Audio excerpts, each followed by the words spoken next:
আমি অসম চৰকাৰলৈ আমি আহ্বান আৰু অনুৰোধ জনাই আছোঁ যে গোটেই যিখিনি ব্যৱস্থাপনা সেই ব্যৱস্থাটো সৰ্বোত্তম হ'ব লাগে। অসমৰ ৰাইজে বিচাৰিছে, আমি ছাত্ৰ সন্থাই বিচাৰিছোঁ, সকলোৱে বিচাৰি আহিছে যে ব্যৱস্থাপনাটো সৰ্বোত্তম হ'ব লাগে, শেষ শ্ৰদ্ধাঞ্জলিটো সৰ্বোত্তম হ'ব লাগে। আৰু সেই সম্পৰ্কত আজি আমি আহি আমাৰ সাংস্কৃতিক মন্ত্ৰী ডাঙৰীয়াৰ লগত আমি আলোচনাত মিলিত হ'লোঁ, অসম চৰকাৰৰ সন্মানীয় মুখ্য সচিব ডাঙৰীয়াৰ লগতো আলোচনাত মিলিত হৈছোঁ। আৰু আমি আমাৰ মনৰ কথাখিনি আমি স্পষ্টকৈ কৈছোঁ যে গোটেই কথাখিনি নিখুঁত হ'ব লাগে, সৰ্বোত্তম হ'ব লাগে। আৰু এই সম্পৰ্কত তেখেতসকলে সৰ্বোত্তম কৰিবৰ কাৰণে সকলো ব্যৱস্থা গ্ৰহণ কৰা বুলি আমাক কৈছে। ৰাইজৰ হৈ ছাত্ৰ সন্থাৰ তৰফৰ পৰা তেখেতসকলক কোনো কথাত যাতে ত্ৰুটি ৰৈ নাযায়, খুব নিয়াৰিকৈ নিখুঁতকৈ সৰ্বোত্তমভাৱে যাতে শেষ শ্ৰদ্ধাঞ্জলি জনাব পৰা যায়, তাৰ ব্যৱস্থাপনা কৰিবৰ কাৰণে আমি আহ্বান জনাইছোঁ।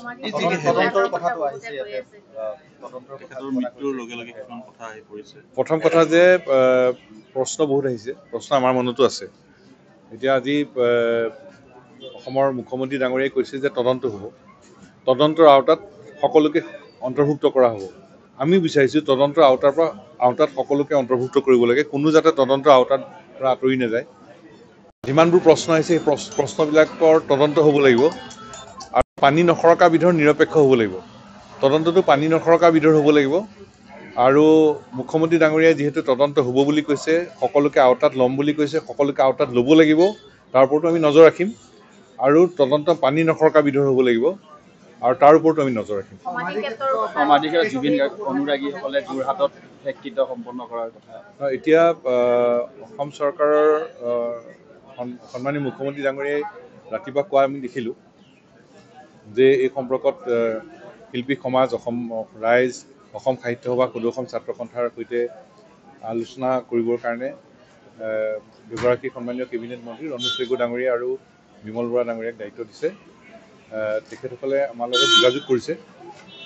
গতিকে আমাৰ কথাটো একে স্পষ্ট যে আমি পৰিয়ালৰ লগত কথা পাতিম আৰু পৰিয়ালৰ মতটোৱে আমাৰ মত হ'ব। গতিকে আমি পৰিয়ালৰ যিটো মত, সেই মতেৰে আমি আগবাঢ়িম আৰু সেই সম্পৰ্কত আমি আমাৰ ক'বলগীয়াখিনি আমি অসম চৰকাৰৰ সন্মানীয় মন্ত্ৰীসকলক আমি জনাম। কিন্তু আমি স্পষ্টকৈ কৈছোঁ যে অসমৰ ৰাইজে বিচৰাৰ ধৰণে হ'ব লাগে, সৰ্বোত্তম হ'ব লাগে, নিখুঁত হ'ব লাগে আৰু কোনো কথাত ত্ৰুটি ৰ'ব নালাগে। খুব ভালকৈ জুবিনৰ প্ৰতি, জুবিন গাৰ্গৰ প্ৰতি ৰাইজৰ সন্মান জনোৱাৰ যিটো হেঁপাহ, আগ্ৰহ, সেইটো সম্পূৰ্ণ পৰিপূৰ্ণ হ'ব লাগে।